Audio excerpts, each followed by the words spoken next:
Hello friends, welcome back to my YouTube channel Learn with Vivekanand. My name is Vivek Kumar and today I will discuss about the metabolism of carbohydrates. आज इस video में हम metabolism पढ़ेंगे, carbohydrates की metabolism पढ़ेंगे। पिछले video में हम लोगों ने पढ़ चुके हैं कि कार्बोहाइड्रेट क्या होती है, कार्बोहाइड्रेट की कितनी टाइप्स होती है, कार्बोहाइड्रेट की डाइजेशन कैसे होती है, एब्जॉर्प्शन कैसे होती है, उसी का आज हम लोग मेटाबॉलिज्म पढ़ेंगे।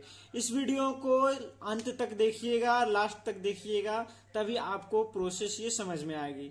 देखिए जो ये मेटाबॉलिज्म वर्ड है, ये मेटाबॉलिज्म वर्ड जो इसका मतलब होता है कि यानी किसी भी ऑर्गेनिक पार्टिकल्स का डाइजेशन होता है, एब्जॉर्प्शन होता है और उससे एनर्जी प्रोड्यूस होती है और वो एनर्जी हमारी बॉडी यूटिलाइज करती है, फिजिकल, मेंटल और डेवलपमेंट के लिए यूटिलाइज करती है। ओके, तो मेटाबॉलिज्म जो होती है ये दो होती है। एक इसकी भी दो टाइप्स होती है, एक एनाबॉलिज्म होती है, एक कैटाबॉलिज्म होती है। ओके, यानी एनाबॉलिज्म का मतलब हो गया, पहले हम कैटाबॉलिज्म समझ लेते हैं। कैटाबॉलिज्म जो होता है, कैटाबॉलिज्म यानी जो बड़े पार्टिकल्स होते हैं उनको ब्रेक डाउन करती है, छोटे छोटे टुकड़ों में ब्रेक डाउन होती है और इससे एनर्जी प्रोड्यूस होती है। यानी the break down of organic compounds and produce energy produce होती है और ये एनर्जी हमारी बॉडी यूटिलाइज करके फंक्शन करती है। उसके बाद एनाबॉलिज्म, देखिए एनाबॉलिज्म जो होते हैं ये इसकी जो क्या कहते हैं, इसको बहुत से ग्लूकोज पार्टिकल्स एक्यूमुलेट होकर ग्लाइकोजन बनाती है, तो एक एनाबॉलिज्म हो गई। तो एनाबॉलिज्म छोटे छोटे पार्टिकल्स या छोटे छोटे ऑर्गेनिक मटेरियल्स जो है एक एक्यूमुलेट होकर एक बड़े ऑर्गेनिक मटेरियल्स या कंपाउंड बनाते हैं, उसके एनाबॉलिज्म कहा जाता है। इसका भी यूटिलाइज रिजर्व फूड मटेरियल के रूप में होता है या किसी भी ऑर्गेनिक फॉर्म को बनाने में होता है, ऑर्गेनिक मटेरियल चीज को बनाने में होते हैं। उसके बाद देखिए ये होता क्या है कि मेटाबॉलिज्म जो कार्बोहाइड्रेट का मेटाबॉलिज्म होती है, इसमें हम कार्बोहाइड्रेट के बारे में थोड़ी सी जान लेते हैं। देखिए carbohydrates are chief energy source in cellular respiration. ये सेलुलर रेस्पिरेशन में एनर्जी इसकी चीफ होती है, बहुत ही महत्वपूर्ण होती है। उसके बाद ग्लूकोज इज मेजर कार्बोहाइड्रेट। हम जानते हैं जैसे कार्बोहाइड्रेट में हम लोगों ने पढ़ चुके हैं। देखिए कार्बोहाइड्रेट में ग्लूकोज जो होता है very important material and very important carbohydrates for the body and this is a very important for the body। ये हमारे बॉडी को एनर्जी प्रोवाइड करती है। ओके, उसके बाद देखिए कार्बोहाइड्रेट जो स्टोर होती है इन the form of starch.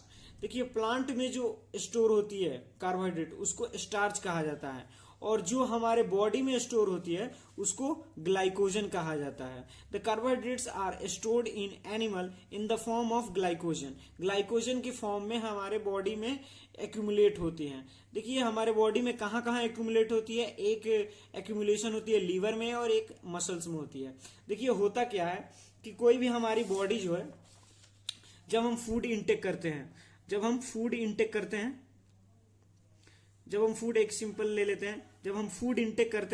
Food कोई भी इंटेक करते हैं हम, तो वो हमारे डाइजेशन सिस्टम में आती है। यहाँ पे स्टमक में तो उसकी डाइजेशन नहीं हो पाती है, स्टमक में डाइजेशन नहीं होती है, यहाँ स्टोर्ड होती है। उसके बाद हमारे इंटेस्टाइन में आती है। इंटेस्टाइन में उसकी मेन डाइजेशन प्रोसेस इंटेस्टाइन में ही होती है। इसको रफली बना लें, मेन इंटेस्टाइन में ही होती है। यहाँ पे इसकी यहाँ पे डाइजेशन होती है, क्योंकि जब हम ग्लूकोज लेते हैं या सॉरी यहाँ पे जब हम कार्बोहाइड्रेट लेते हैं, कार्बोहाइड्रेट किसके फॉर्म में, अगर हम स्टार्च लेते हैं, तो स्टार्च किस में टूटता है, ग्लूकोज में। जब ग्लूकोज के फॉर्म में होता है तभी जाके इसकी एब्जॉर्प्शन होती है। जो हमारी इंटेस्टाइनल लाइन होती है, ये इंटेस्टाइनल लाइन के द्वारा एब्जॉर्ब होती है, किसमें, ब्लड में, और ब्लड के थ्रू हमारे लीवर में जाकर इसकी एक्यूमुलेशन होती है। क्या होती है, एक्यूमुलेशन होती है लीवर में। ये हम रफली समझ लिए। उसके बाद एक्यूमुलेशन होती है क्या चीज में, लीवर में। क्या चीज के फॉर्म में, ग्लाइकोजन के फॉर्म में। और प्लांट में क्या चीज के फॉर्म में कार्बोहाइड्रेट स्टोर होती है, स्टार्च के फॉर्म में होती है। तो देखिए यहाँ पे बहुत सारे देखिए ग्लूकोज एक्यूमुलेट होकर क्या बना है, ग्लाइकोजन, इसको ग्लाइकोजन कहते हैं। उसके बाद क्वेश्चंस है हमारे सिलेबस में। देखिए ग्लाइकोजेनेसिस, देखिए ग्लाइको का मतलब जो होता है ये ग्लाइकोजन, ग्लाइको का मतलब होता है ग्लाइकोजन, ग्लाइको का मतलब ग्लाइकोजन है। Genesis that means the formation, formation of glycogen, इसका हम मीनिंग समझ सकते हैं, the formation of glycogen from glucose that is called glycogenesis, इसको कह सकते हो। There are 5 steps in the glycogenesis, इसमें 5 स्टेप होती है ग्लाइकोजेनेसिस में। First of all the phosphorylation, phosphorylation, rearrangement, dephosphorylation, condensation, branching. These are 5 steps of glycolysis process and उसके बाद हम ग्लाइकोलाइसिस प्रोसेस देखते हैं। देखिए हमारा ये ग्लूकोज है, जो ये ग्लूकोज है जो होती है हमारे बॉडी में ब्लड स्ट्रीम में ऑलरेडी उपलब्ध है, यहाँ पे प्रेजेंट है। इसको जो होती है यहाँ पे ये होती है ग्लूकोज 6 फॉस्फेट में होती है, ग्लूकोज 6 फॉस्फेट, ग्लूकोज 6 फॉस्फेट में आती है। यहां पे इसकी क्या होती है, फॉस्फोराइलेशन होती है, फॉस्फोराइलेशन होती है, फॉस्फोराइलेशन होती है। फॉस्फोराइलेशन में होती है क्या, होती क्या है फॉस्फोराइलेशन में, फॉस्फोराइलेशन में यहाँ पे फॉस्फेट कैसे आ गया, ये हमारा यहाँ पे एक एटीपी की यूटिलाइज होती है, यहाँ पे एक एटीपी आती है और यहाँ पे एडीपी यानी एडेनोसाइन डाइफॉस्फेट निकल जाती है। यहाँ मैग्नीशियम आयन इसको हेल्प्स करती है। और ये किस एंजाइम के द्वारा ये पॉसिबल हो पाता है, एक जो देखिए 2 टाइप्स के एंजाइम होते हैं, एक ग्लूकोकाइनेज होती है, ग्लूकोकाइनेज, ग्लूकोकाइनेज होती है, एक हेक्सोकाइनेज होती है, हेक्सोकाइनेज। ये जो ग्लूकोकाइनेज जो होता है ये लीवर में अवेलेबल होती है और ये हेक्सोकाइनेज मसल्स में, ये हेक्सोकाइनेज मसल्स में प्रेजेंट रहती है। ये हेल्प्स करती है किसको, ग्लूकोज को ग्लूकोज 6 फॉस्फेट में कन्वर्ट होने में। तो अब इसका क्या होती है, रीअरेंजमेंट होती है यानी आइसोमेराइज होती है। रीअरेंजमेंट होकर क्या बन जाती है, ग्लूकोज 1 फॉस्फेट, ग्लूकोज 1 फॉस्फेट। देखिए होती क्या है ग्लूकोज 1 फॉस्फेट में, इसका प्रोसेस क्या है, इसका प्रोसेस यही है कि आप जैसा देखिए ये हमारा ग्लूकोज है, इसमें होता क्या है रीअरेंजमेंट में, ये हमारा ग्लूकोज हो गया, ग्लूकोज हो गया, इसकी नंबरिंग कर देते हैं 1 2 3 4 5 और ये हमारा 6 कार्बन हो गया यहाँ पे। तो जो हमारा पहले कहाँ था 6 कार्बन पे फॉस्फेट था, यहाँ पे फॉस्फेट था, ये फॉस्फेट आ जाता है कहाँ पे 1 नंबर वाली कार्बन पे, यानी 1 नंबर की कार्बन पे आ जाएगी तो वहां पे क्या होगी, वहां पे ऐसे होगी, आप देख सकते हैं वहां पे एक यहाँ पे फॉस्फेट आ जाएगी।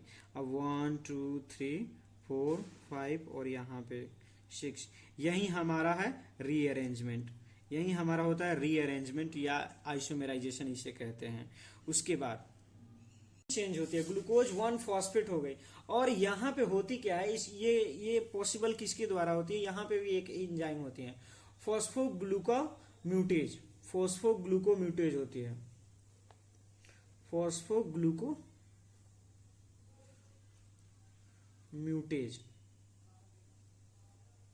फॉस्फोग्लूकोम्यूटेज और यहाँ पे भी मैग्नीशियम आयन की हेल्प से ये होती है। उसके बाद देखिए हमारा ग्लूकोज 6 फॉस्फेट से किस में कन्वर्ट हो गया, ग्लूकोज 1 फॉस्फेट में हो गया। और ग्लूकोज 1 फॉस्फेट में ये हुआ, इसको कहा जाता है 2 नंबर रीअरेंजमेंट या आइसोमेराइज कहते हैं, रीअरेंजमेंट, रीअरेंजमेंट कहा जाता है। इसके बाद मेन इसके बाद है, देखिए इसके बाद जो होती है ये यूरिडीन डाइफॉस्फेट ग्लूकोज में बदलती है, यूरिडीन डाइफॉस्फेट ग्लूकोज में बदलती है, uridine diphosphate, uridine diphosphate glucose में बदलती है। ये ग्लूकोज में कैसे बदलती है, यूरिडीन डाइफॉस्फेट ग्लूकोज में कैसे बदलती है, यहां पे होती है यूरिडीन ट्राइफॉस्फेट, यूरिडीन ट्राइफॉस्फेट की यूटिलाइजेशन होती है और यहाँ पे एक फॉस्फेट निकल जाती है, और यहाँ पे एक फॉस्फेट यूटिलाइज होती है। देखिए हमारा तो पहले से एक फॉस्फेट था ही, फिर से एक और फॉस्फेट आ गई, तो यहाँ पे क्या हो गया, यूरिडीन डाइफॉस्फेट, 2 फॉस्फेट आ गए, किसमें, ग्लूकोज में। ओके, उसके बाद इस प्रोसेस को कहा जाता है डीफॉस्फोराइलेशन, यानी फिर से फॉस्फोराइलेशन हुआ,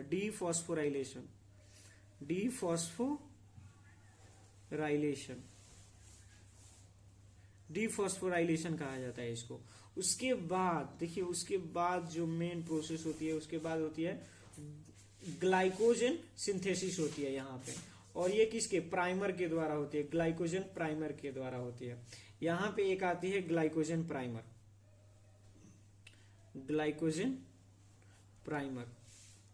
ये एक चेन बनाने के काम करती है। ग्लाइकोजन जो प्राइमर है एक चेन बनाने का काम करती है। ये क्या होती है, यहां से यूरिडीन डाइफॉस्फेट को निकाल देती है और एक ग्लाइकोजन बनाती है, उसके बाद एक प्राइमर होती है, और उस प्राइमर के द्वारा जितने भी ग्लूकोज एक एक करके आके ज्वाइंट होते जाते हैं, किसके द्वारा, ग्लाइकोसिडिक लिंकेज के द्वारा। और वहीं जो बहुत सारे ग्लूकोज एक बॉन्ड से एक चेन बन जाते हैं, उसी को कहा जाता है ग्लाइकोजन। यहां पे हमारा बनेगा क्या, glycogen molecules longer by 1 glucose unit. इस प्रोसेस को कहा जाता है कंडेंसेशन। इस प्रोसेस को कहा जाता है कंडेंसेशन। उसके बाद इसकी ब्रांचिंग होती है। देखिए बहुत सारे तो ग्लूकोज जुड़ गए, लेकिन उसकी एक ब्रांच, देखिए जब ब्रांच क्या होती है, देखिए एक ब्रांच ग्लाइकोजन, और ये किसके द्वारा होती है, ब्रांचिंग इंजाइम यहाँ पे भी आती है, एक आती है ब्रांचिंग